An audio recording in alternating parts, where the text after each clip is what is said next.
por nós, a fim de nos remir, essa palavra é importante, toda iniquidade, purificar para si um povo exclusivamente seu, dedicado a praticar as boas obras. E as coisas também exorta e repreende com toda a autoridade, que ninguém despreze você. Amém? Amém. Eu podei sentar, eu li uma tradução que é chamada nova tradução.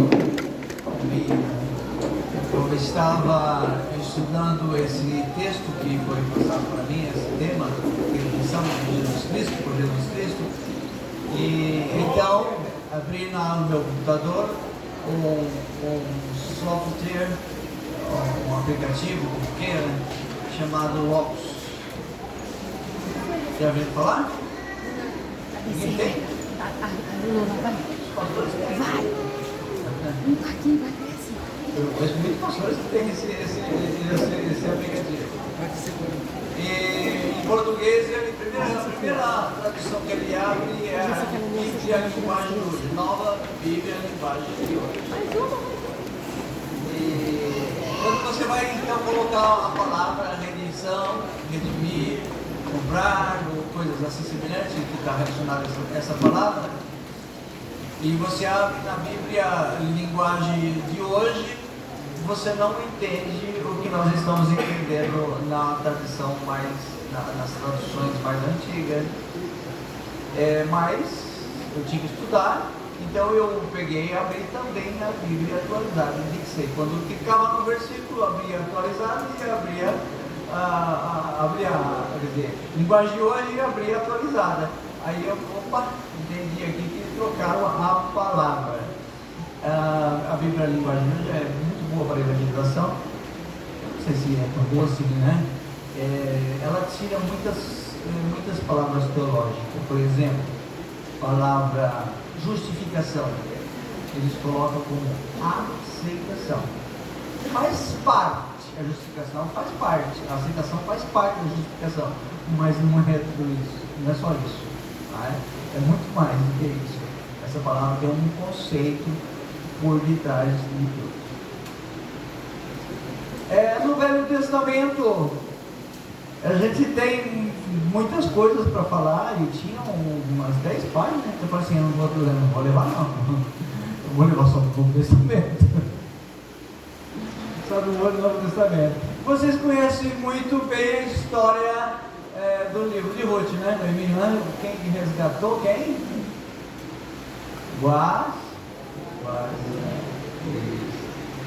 Mas aqui nós não estamos querendo falar de um resgatador de pessoas, mas nós queremos falar do resgatador Deus, Jesus Cristo.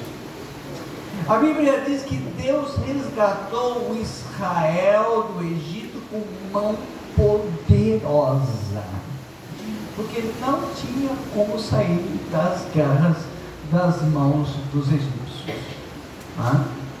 Mas Deus também repetiu isso quando o povo estava lá na Babilônia, que Deus resgatou Israel com mão poderosa. Porque quem é que se livrava da mão daqueles homens lá, se não fosse uma intervenção de Deus? Não, foi Ciro que mandou, mas foi Ciro, já tinha previsto na Bíblia que era ungido de Deus, ele ia fazer aquilo que Deus estava determinando a fazer. Soberania de Deus, quem pegou foi o pastor Silveira.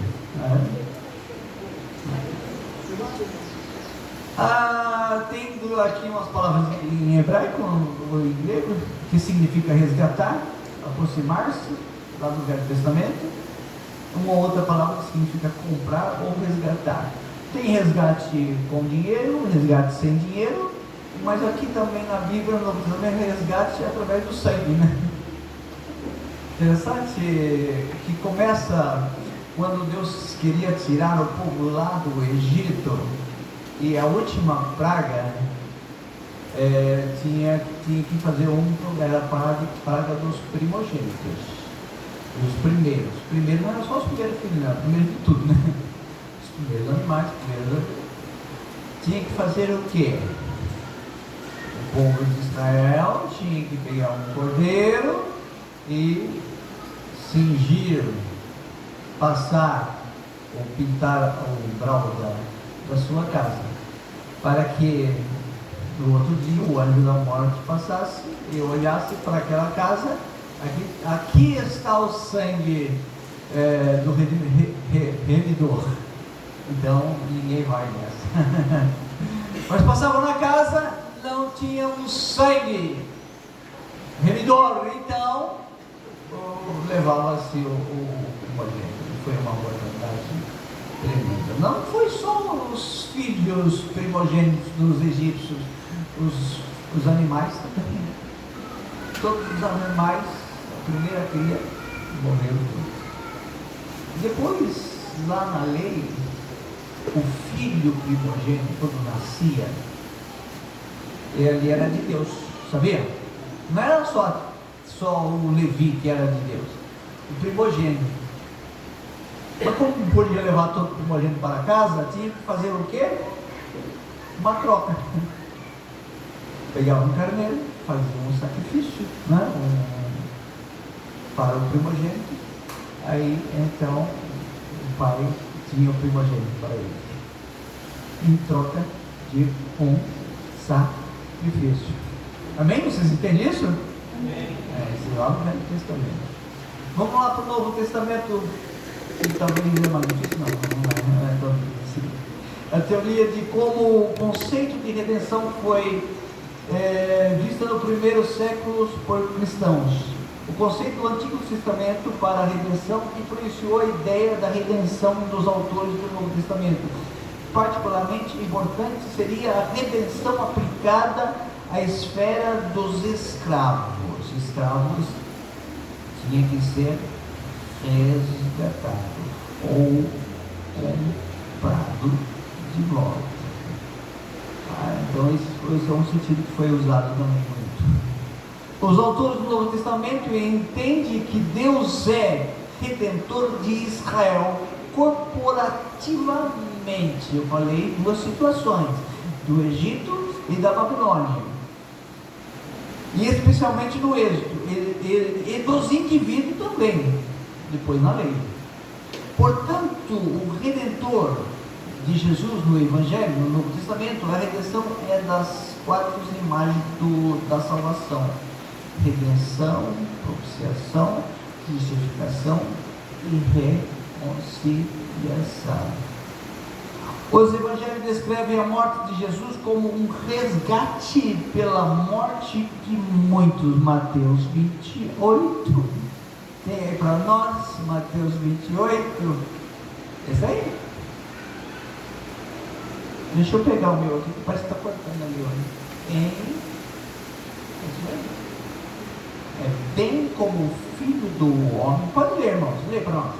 Bem como o Filho do Homem não veio para ser servido, mas para servir e para dar a sua vida em resgate de muitos. Isto, a vida de Jesus seria substituída pela nossa, todas nossas.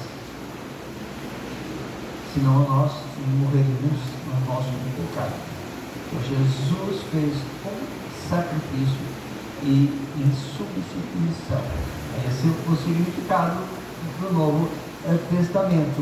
A preposição anti, por outro lugar de, invoca a ideia de substituição. A morte de Jesus é substituto para a morte de toda a humanidade. No Evangelho de Lucas, redenção também se refere à esperança da libertação política dos poderes estrangeiros. Lucas capítulo 1, versículo 69. Bendito seja Deus, bendito seja o Senhor Deus de Israel, porque visitou e redimiu o seu povo. Isso aqui acho que é a apresentação de Zacarias, né? Que apresentou Jesus, falando que Deus redimiu o seu povo.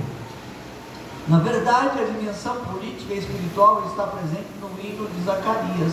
Lucas capítulo 1, versículo 71, que diz assim, 71 e 78, vamos ler tudo, né? Para nos libertar dos inimigos e da mão de todos os que odeiam. 72, para usar de misericórdia com o nosso Pai e lembrar da sua santa aliança.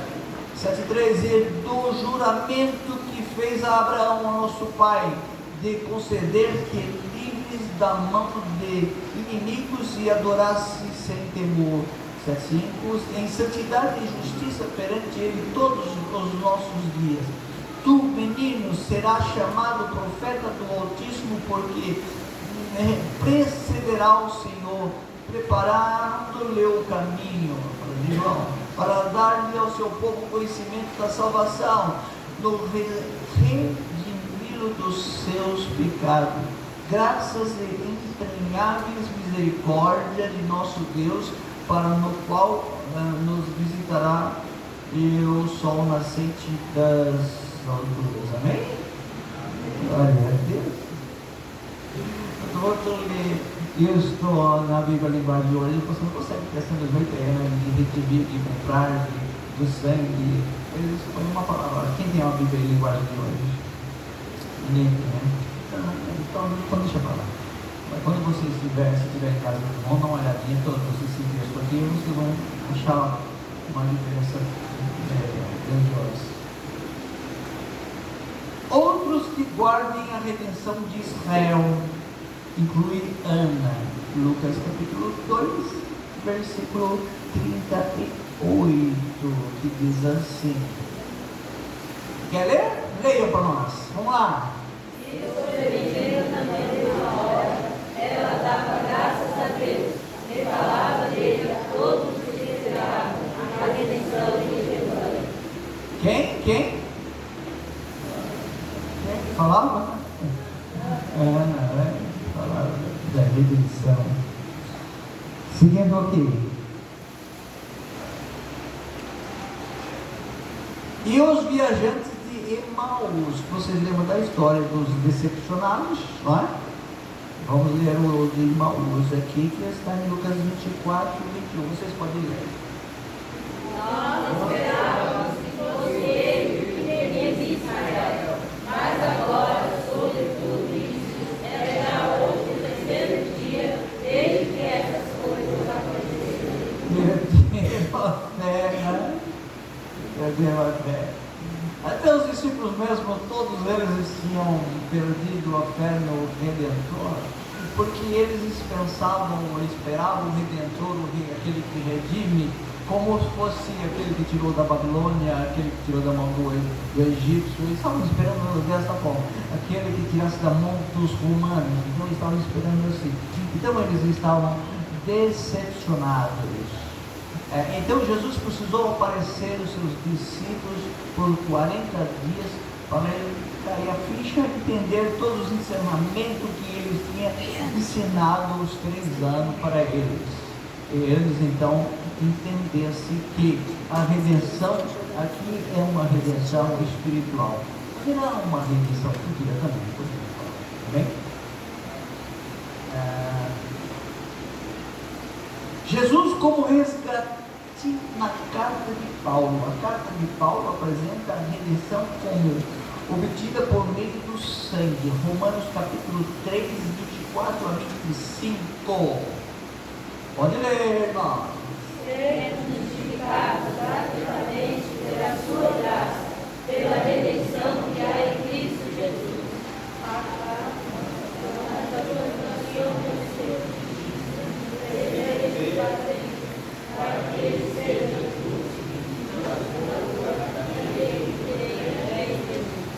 Vamos fazer rapidinho ali, né?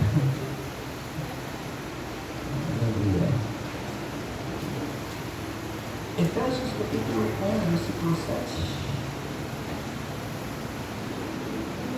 E temos a redenção do seu sangue, a remissão das ofensas, segundo as riquezas da sua graça.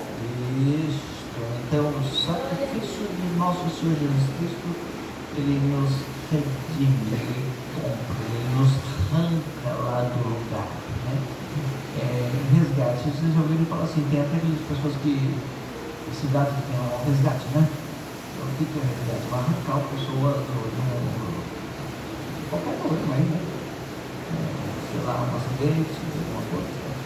Eu lembro muito do resgate onde houve a guerra entre, lá no Irã, dos Ayatollah, né? E eles então prenderam os americanos dentro do consulado, e os americanos ficaram planejando um meio para resgatar.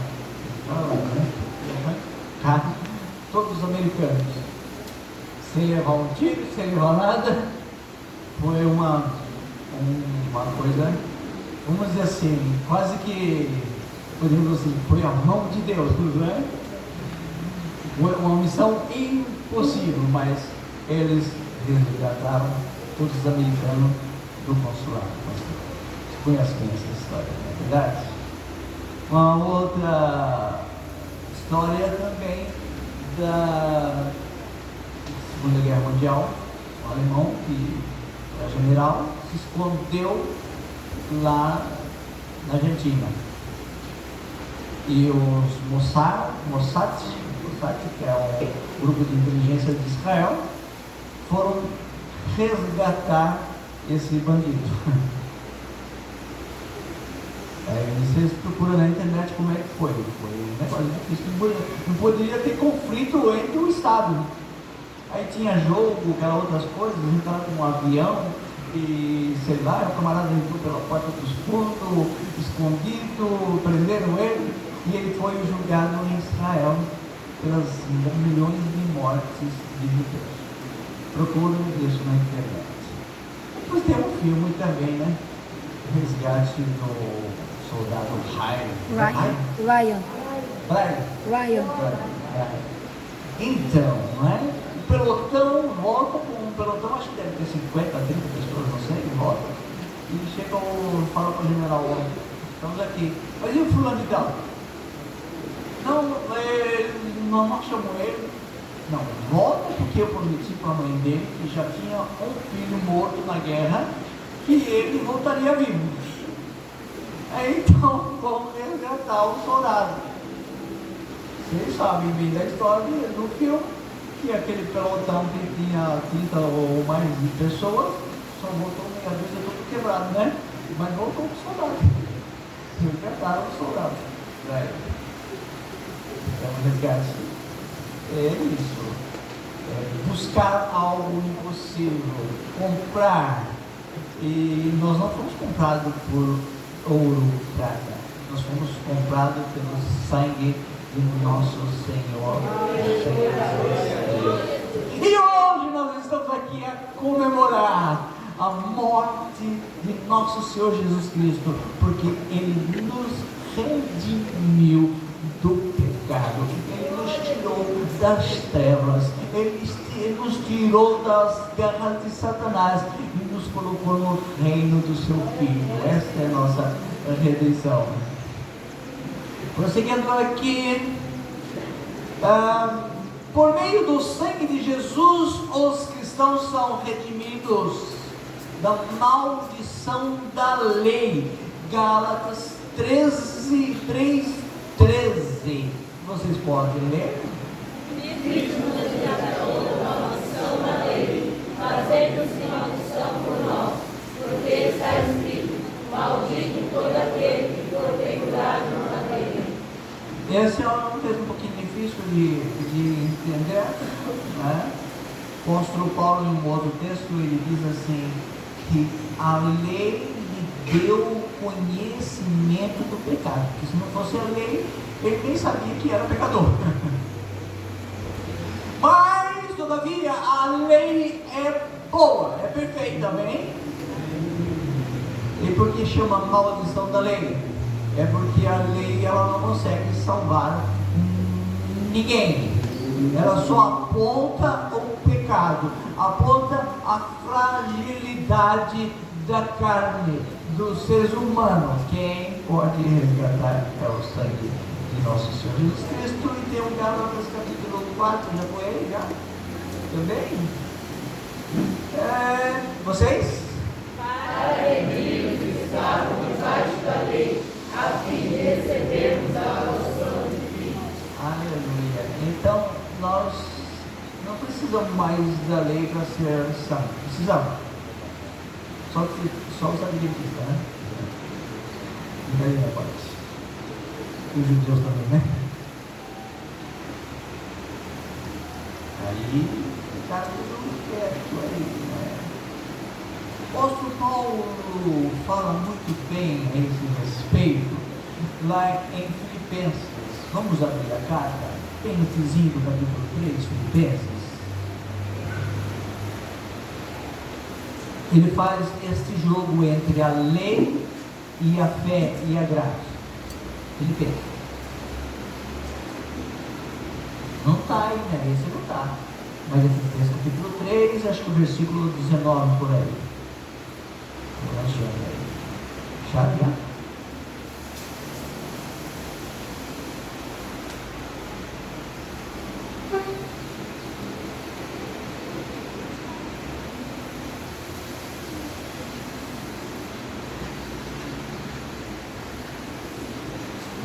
O versículo 7, dá para colocar no 7 rolando aí? Vamos ler? Mas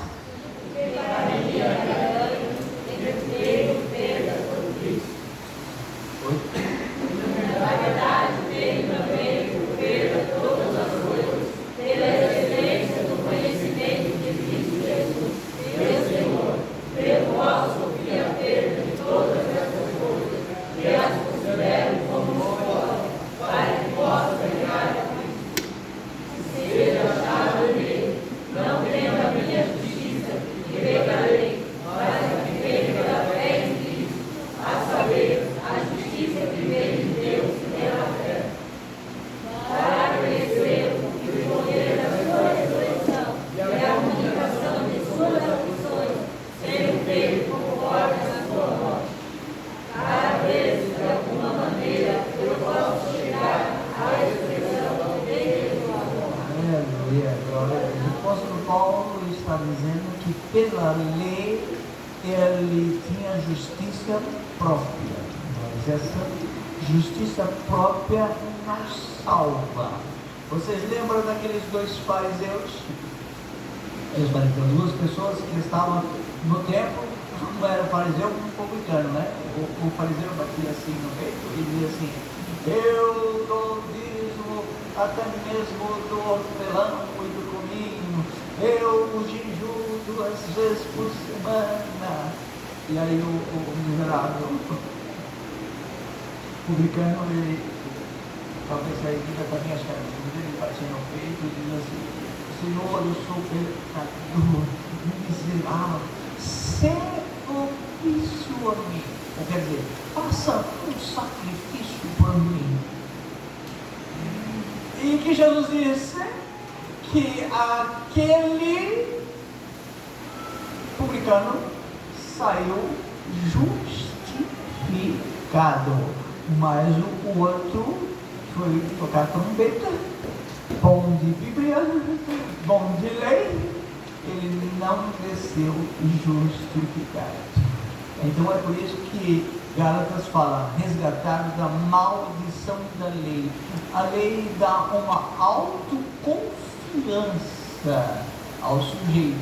Ele pensa que está bom, mas na realidade está falhando, está pecando. Porque a Bíblia diz que ninguém jamais cumpriu a lei, exceto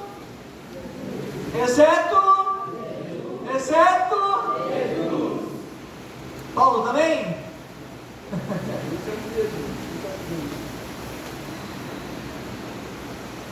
A redenção é equiparada ou pelo menos em oposição ao perdão dos pecados. Efésios 1:7. Pode ler para nós? Não.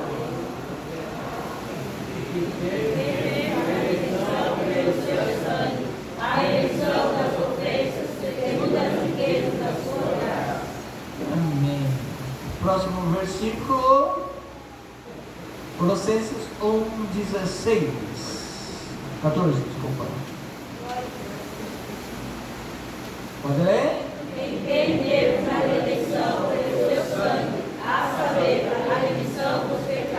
Eu acho que o apóstolo Paulo fica assim que a gente faz hoje, né? Porque é colar, né? Uma carta rodando, umas coisas.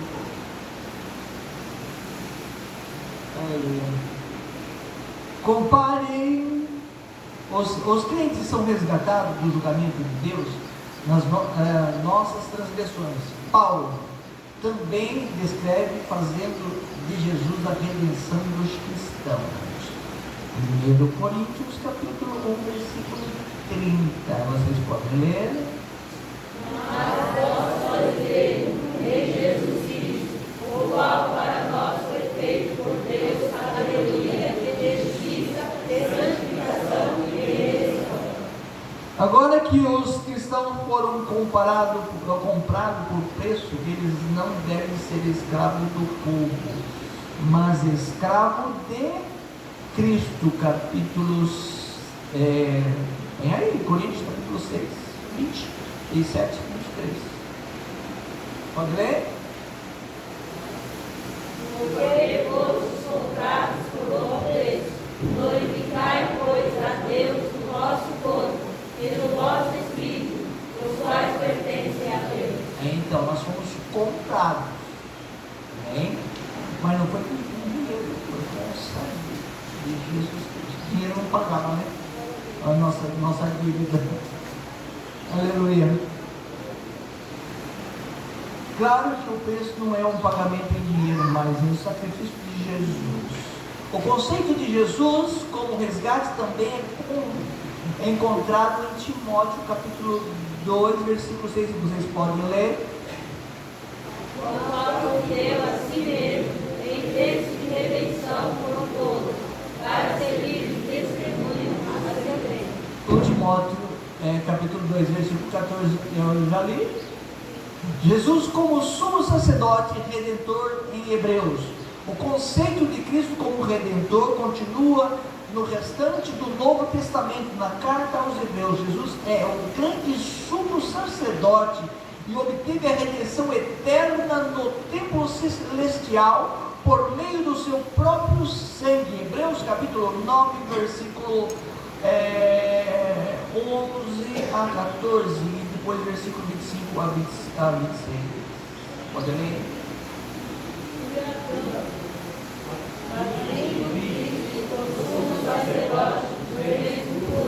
Por o maior e mais perfeito tabernáculo, não feito por mão, isto é, não dessa criação, nem por sangue de mortos e desejos, mas por seu próprio sangue, entrou uma vez no santuário, havendo efetuado uma eterna redenção. Por esse o sangue dos touros e mortos, e a cinza de uma novilha aspergida, socando os mundos, o santifica, quando a purificação da carne. Quanto mais o sangue de Cristo, que pelo Espírito Eterno se ofereceu a si mesmo, imaculado a Deus, purificará as vossas consciências das obras mortas, para servirmos ao Deus vivo. Amém, glória a Deus. Hebreus é o melhor comentário de Levítico. Levítico não dá muito para ler não, né? Muito difícil. Por que é difícil? Porque o Levítico não é normal. Regras, normas para os sacerdotes.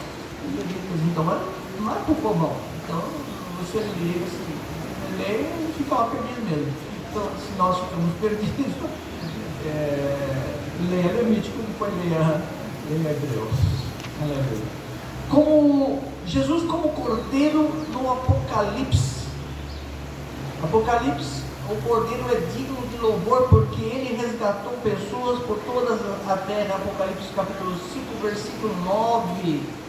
Esta imagem é uma reminiscência ao cordeiro pascual, cujo sangue libertava os primogênitos de Israel, que já foi falado, que está em Êxodo capítulo 12. A imagem muda em Apocalipse capítulo 14, versículo 3 a 5. Dá para ir? Apocalipse, pode ler, gente? 14, 3 a 5. E cantavam como um cântico novo diante do trono, e diante dos 4 animais e dos anciãos, e ninguém podia aprender aquele cântico, senão os 144.000 que foram comprados da terra. Eles são os que não estão contaminados com mulheres, porque são virgens. Estes são os que seguem o Cordeiro para onde quer que vá. Estes são os que dentre os homens foram procurados como primícias para Deus e para o Cordeiro. Amém. No Novo Testamento apresenta uma tensão jamais ainda não na remissão. Os cristãos foram redimidos do pecado, mas ainda resta uma consumação final da salvação. Ou seja, há também uma dimensão escatológica. No Evangelho de Lucas, Jesus ensina que os sinais cósmicos apontam para a segunda vinda, junto com a vinda da redenção. Lucas 21, 28. Tem aí? Pode ler? Quando essas coisas começarem a acontecer, olhai para cima e levantai as vossas cabeças, porque a vossa redenção está próxima. Aí ele pergunta primeiro. Sim e não, né? Sim, porque já fomos comprados, mas ela concretiza na volta de nosso Senhor Jesus Cristo. Glória a Deus. Aleluia.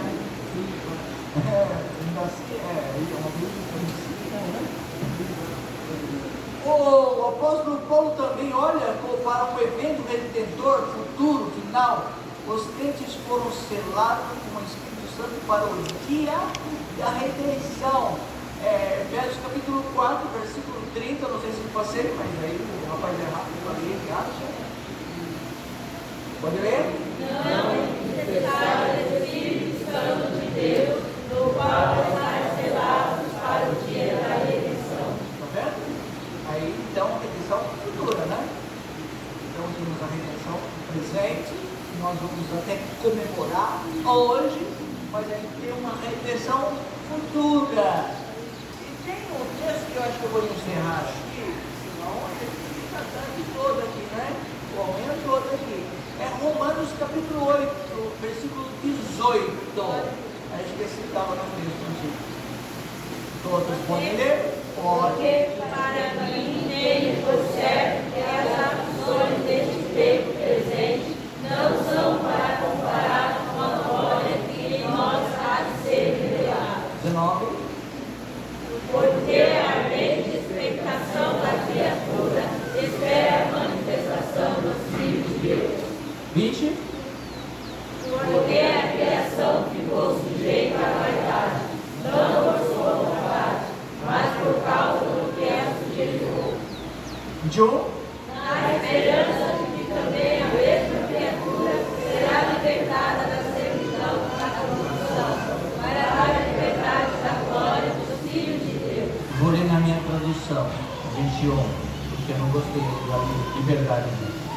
Na esperança de que a própria criação será redimida do cativeiro da corrupção para a liberdade da glória dos filhos de Deus. Amém? Amém. Desculpa a CF. Mas cada tradução tem, às vezes, né, essa coisa assim. Deus nos abençoe. Eu acho que vocês entenderam um pouco sobre o tema redenção. Amém? Amém? E hoje então nós vamos comemorar a Bíblia diz: sem derramamento de sangue não há remissão de pecado. Então nós vamos comemorar nessa manhã. E eu quero passar a palavra ao pastor. Veja os irmãos que vão fazer esse trabalho.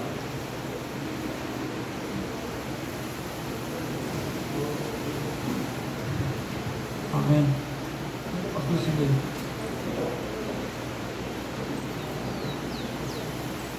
Pastor Silveira, está por aí? Não está por aí.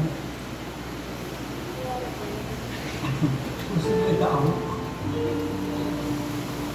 Irmãos, agora nós vamos então celebrar a ceia do Senhor. Nós vamos, nesse momento agora, né, conscientemente, depois de tudo que foi falado, participar do sangue e do corpo de Cristo, do corpo e do sangue de Cristo, conscientemente, sabendo o que estamos fazendo. Pela fé, somos redimidos e foi nos dado o direito, pelo sangue de Cristo, de participarmos em comunhão do corpo e do sangue de Cristo. Amém? Não foi pela nossa dignidade, mas porque Jesus nos colocou nessa posição, nos deu esse privilégio de poder participar do seu corpo e do seu sangue. Então eu vou convidar os irmãos obreiros para vir aqui à frente.